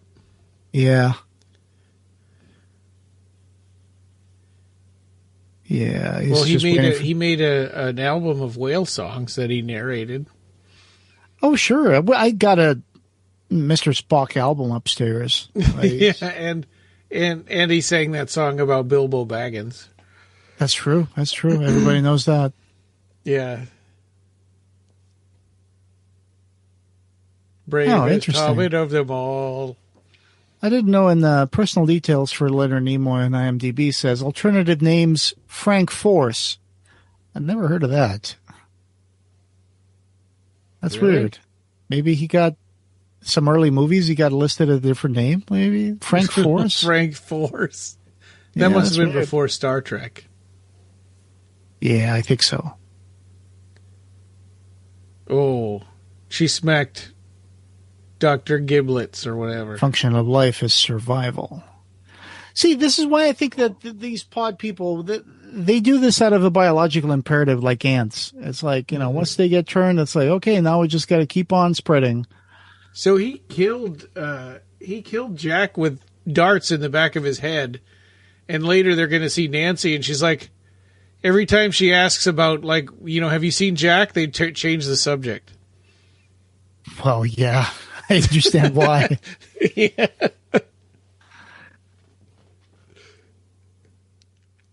Was it behind the ear or something that he stuck the dart? That's really weird. Yeah. Because it's not that long a needle, right? I mean. Right. Well, I mean, Leonard Nimoy used to be also in Mission Impossible, the original show. Yes, I do remember watching that. Yeah. Oh, okay. He was one of those guys that put on a different mask or something. Yeah. To take the place of a bad guy in the episodes or whatever.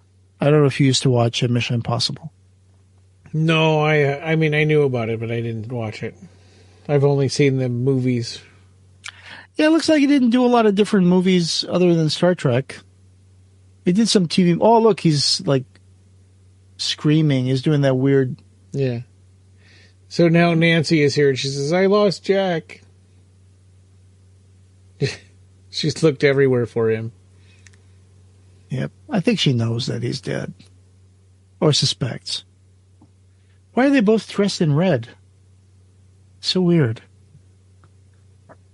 Yeah. I mean, Leonard Nimoy did TV movies. Vincent, he plays Van Gogh. He was in TV shows like T.J. Hooker. Really? Yeah. Because T.J. Hooker was William Shatner. William Shatner, right? Yeah. So this doesn't surprise me that he probably did a cameo. Yeah. And then he did like voice work for like things like Futurama, Simpsons, Atlantis, The Lost Empire. Well, yeah, The Simpsons was the monorail episode. The monorail, yes. Yeah. Anybody want to switch seats? The cosmic ballet continues. Yeah. Like all the people carrying around those pods, man, that's weird. Mm-hmm. Melons. We got melons. Yeah.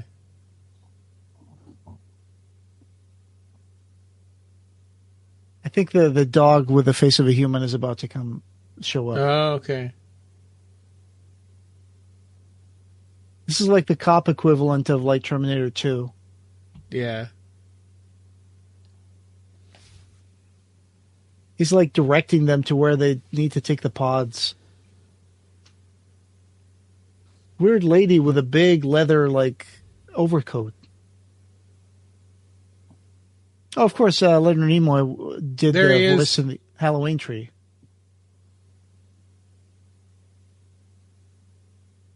Yep, they're pretending to be pod people. There's the dog. Yep. Oh.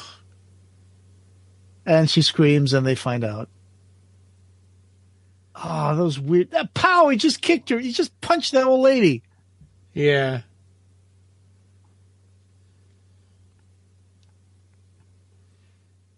Hey, what do they do with their paws? They just threw them on the ground? Yeah, I guess. Or they're carrying them. Lots of trucks. Yeah, see, this is the part I was telling you. Like, she's running. She's really going for it. With high heels? Yeah. It's probably a stunt, though. I know that then the part that's coming up with Donald Sutherland is climbing those ladders and stuff. That was him. That was actually him because he did his own stunts, said the director. They actually wanted him to let a stunt do that, but he's like, no, I'll do it. Is he still alive? Donald Sutherland? Yeah. Yeah, I think so, isn't he?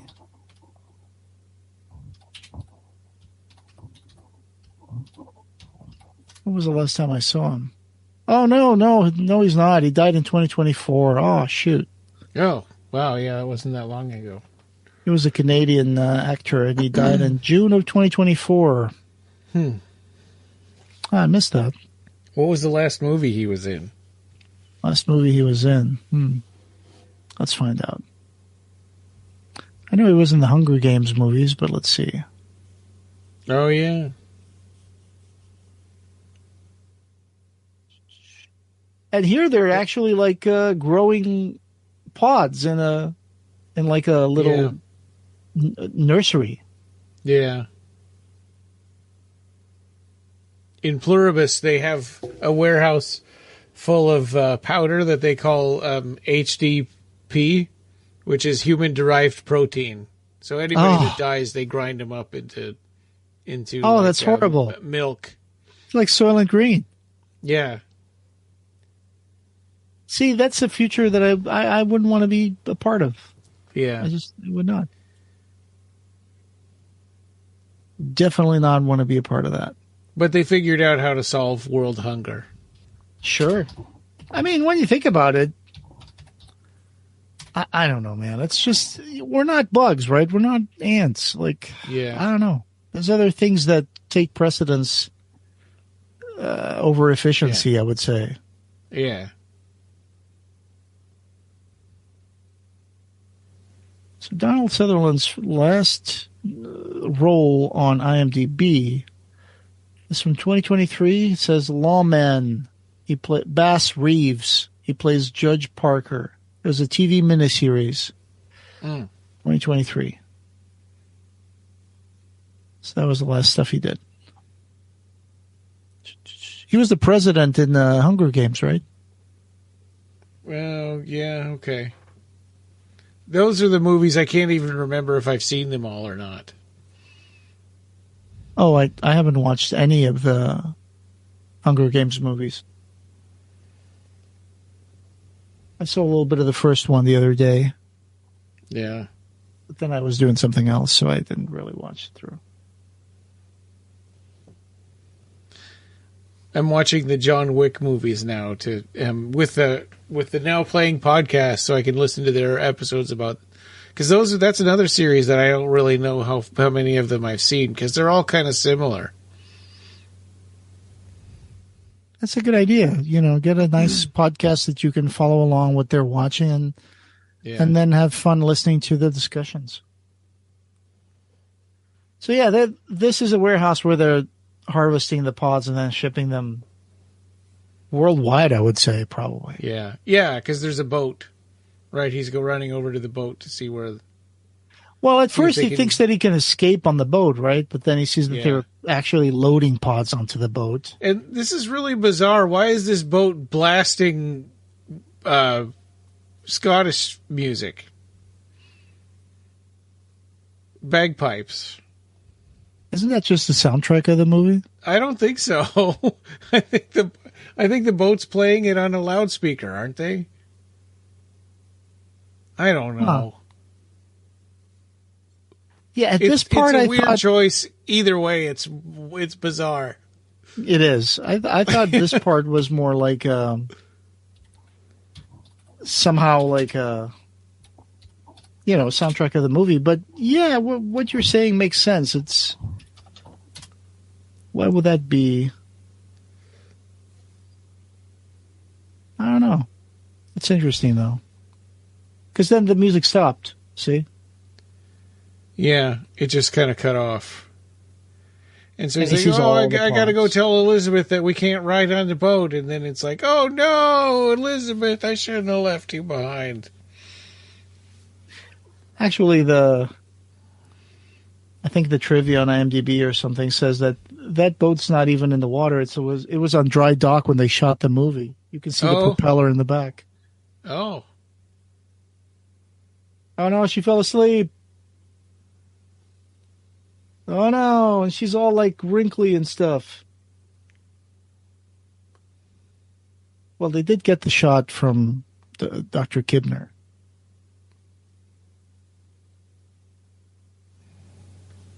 Oh, my God. And she's not coming back.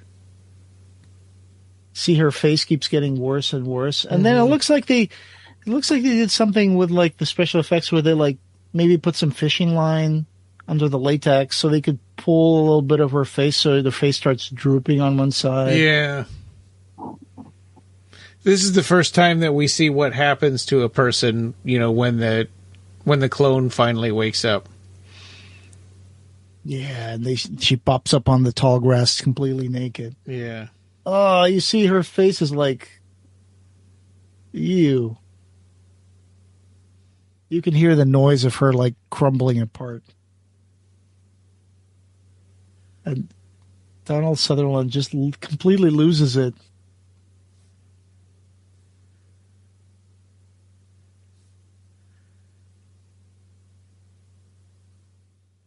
Yeah, but it's like, how do they grow, right?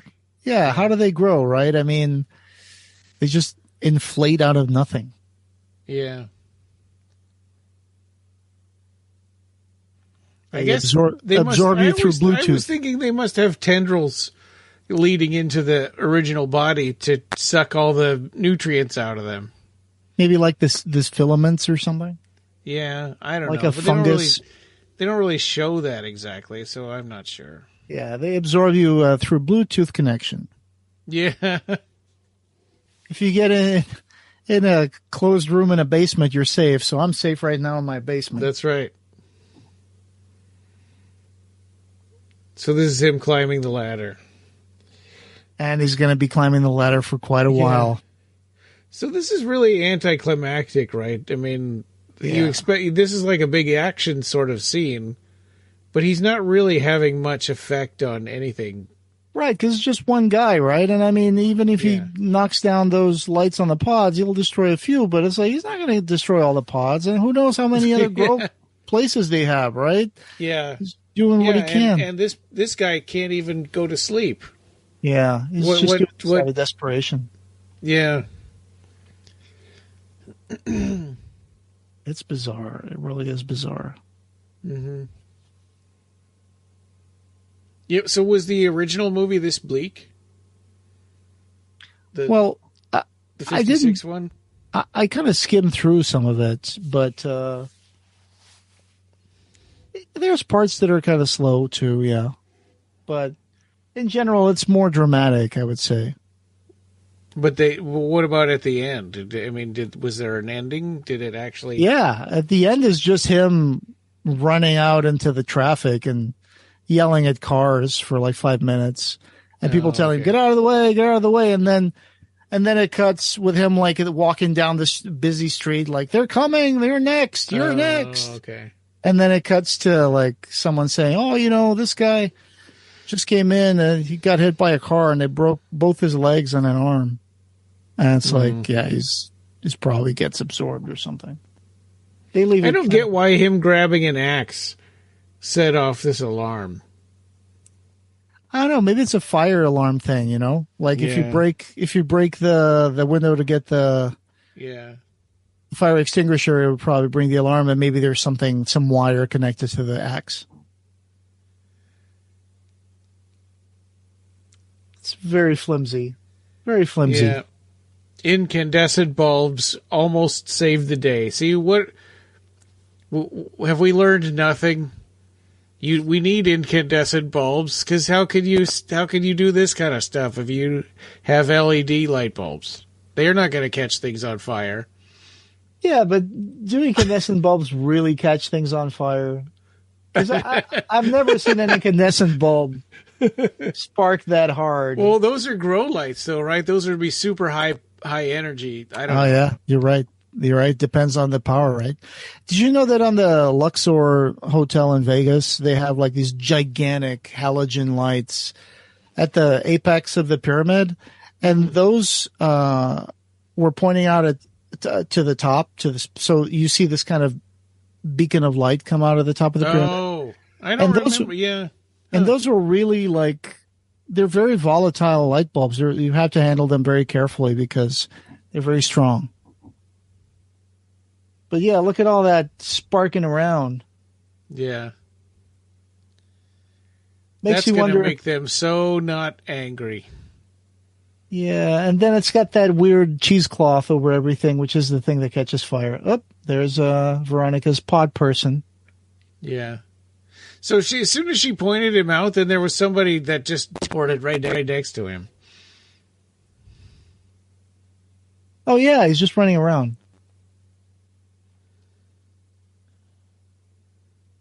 I just think the screeches are really, really disturbing. Yeah. Oops, we got a rail kill.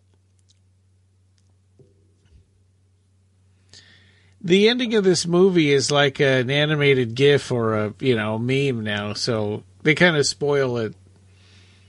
The point of the finger. That was the first thing I thought of as soon as I started watching this movie. I'm like, oh, there's going to be a scene of him screeching and pointing, so that means he's going to get turned. Yeah, the movie's been spoiled if you've seen that, so you know what's coming. So, what Ed was saying about that ending, right, of him pointing and screeching, is that he that the actor came up with that. Oh, really? It was an improvisation. Oh, wow! And that's not what was in the script. That's pretty good. If that was improvised, that's a good choice.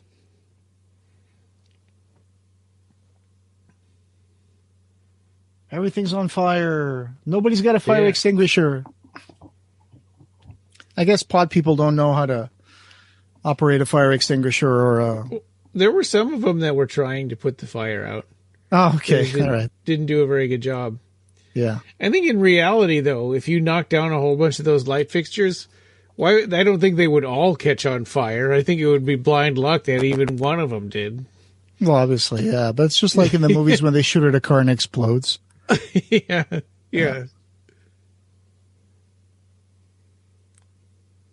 Oh, yeah, you're right. I just found something that does confirm that Sutherland kind of came up with that ending.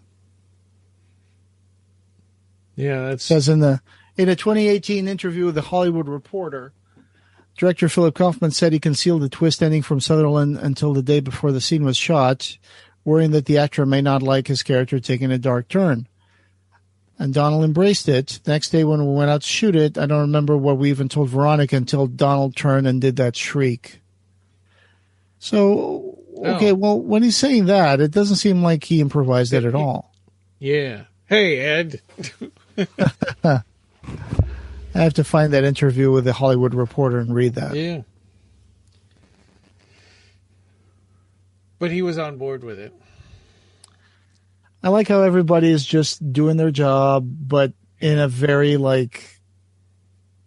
spaced out way. Oh, there's Elizabeth. There's the version of Elizabeth. So what science are they doing here? Like, it looks like they're doing the same science that they were doing before, but it's like, what's the point? What's the little spinning centrifuge thing in the flask? Oh, that's what shakes things around. That's a magnetic device surrounded by silicone that you drop into your solution. And then the stir, that's what stirs the liquid inside, because the stir has a magnetic. Okay. Yeah. There's a magnetic bar underneath that metal thing where you put the glass on that rotates, and that makes the little silicon-covered magnet rotate inside the solution. Okay. That's how my chemistry degree comes in handy. I can explain this kind of stuff. That's right. When I was in high school science classes, we just had to stir things with our hands. Or a little glass rod, no? Yes, like a caveman. Yeah. So here we think that Miles is just pretending to be in league with everybody else, right? Because the other girl said, you have to act like you don't have emotions. And it's like, okay. Right, yeah. So they're trying to sort of make us wonder, I guess. And the way that he's looking at the elevator with the copy of Elizabeth kind of makes you seem like, oh, it's still Donald Sutherland. He's just got that nostalgia about, what happened to Elizabeth. So it makes you wonder if that's just him wanting to see her one last time, even though she's not the real person. Also, that iconic raincoat, right? This raincoat is it's always been a cool look for someone to walk around with a raincoat. Yeah. Tan raincoat. Oh, and that's Becky, right? And she thinks he's just pretending, but no. Yeah. So poor Veronica Cartwright. She's been surprised in Alien and this movie. She didn't know he was going to do that. Yeah. Get out of there. Wow. Yeah. So that was Invasion of the Body Snatchers. Yeah. And now every time I see that meme of Donald Sutherland pointing and screeching, I'm going to hear that screech, even though it's just an image. Yeah. Re-recorded at American Zoetrope Studios in San Francisco, California. That was Francis Ford Coppola's studio. Oh. Yep. The Royal Scots Dragoon Guard performed a grace. That was probably the bagpipe music. It's a strange movie, right? I mean, the credits don't even have any sound or anything. Yeah, it's weird. Well, that was it. Although I do have to say that I miss the days when credits were really short. Yeah. When they put a lot of credits at the beginning of the movie, too. Yeah. Now credits will last 15 minutes sometimes. Well, yeah, it's just movies become so big, especially those $200 million movies. They have so many people from different countries and different companies working on them. And that's the end of the credits. ends in a very disquieting note. And I hate the way that when they make sleep be a threat, when something weaponizes sleep like Nightmare on Elm Street, and you can't stay vigilant forever. And sleep becomes almost like an act of surrender, right? There was a part there that we didn't mention, but near the end where a guy was looking right at him with a flashlight when he was hiding. And so it's kind of like, okay, is that the moment that he got caught?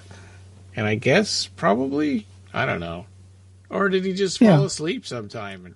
I think that's when they caught him, probably. Yeah. So now the Earth becomes a biological resource for pod duplicates. Yeah. And these guys are just cosmic nomads. They're going to keep taking over. I wish they had mentioned something like from the novel, like the fact that they can't reproduce and they would die within 5 years. Because I want to know what was the end plan here. Because mankind doesn't. So did the have creatures inside of them die and then they become themselves again, or they just the whole thing dies? I think the whole thing dies, right? Because that's rough.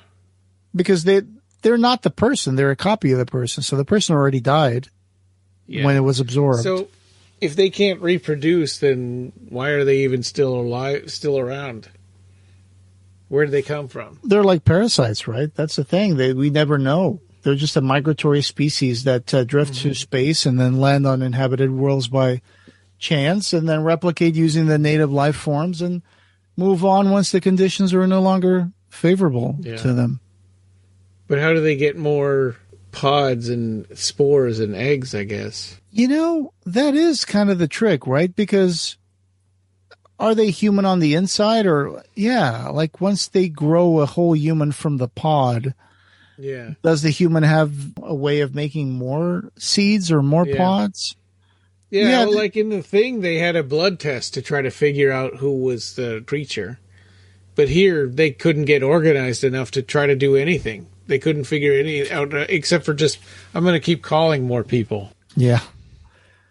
But you raised that great question. Maybe it's a bit of a plot hole. Maybe they go find some of the spores that fell on plants and created flowers and use those to make more pods in that warehouse. Coming next, I guess our next story is Scapegoats for the Book Club of Blood. Yeah, Scapegoats. Is that the one where there's like a boat full of people having a party and then they end up on a small island? Full of skulls and stuff. Yeah, and a goat. Yeah. So there's Scapegoats, and then after that, I think it's Human Remains. We'll do more news and interviews, and we've got Portrait. The Portrait study. So go on our website and vote for that. We've got a link in the show notes to vote for the character portrait that we'll talk about. We've got 3 options. People like Don Bertram already started answering what options they want. We have a poll in our website that you guys can go and vote. They're Clive sketches, and we've got, one of them is a painting, right? One of them is a Clive Barker self-portrait painting, and the Santa Claus sketch, and the Leroy Gomm sketch. That's right. I think the Leroy Gomm one he did for the reshoots. Oh, really? Yeah, because those characters and the way they talk is part of the reshoots, right? Yeah. Sucker. Yeah, which is why you see them together, Lude and Leroy Gomm, a lot, but you don't see them with other Nightbreed that much. Right. So don't forget to vote for the character portrait discussion. It's probably going to be a feature that we're going to add probably to a news episode because I don't think we can spend a whole hour talking about one painting. But we spent 2 hours talking about Invasion of the Body Snatchers. Well, yeah, but there's more to that. It's not just we're not talking about one screenshot of the movie. So we'll see if someone wants to join. If some of the people who used to join us for like discussions of Clive Barker's art would like to join us, we're more than welcome to accommodate that. So far, people seem to be interested in the self-portrait, from what I've seen. Well, yeah, I guess I could see that coming a mile away. Yeah.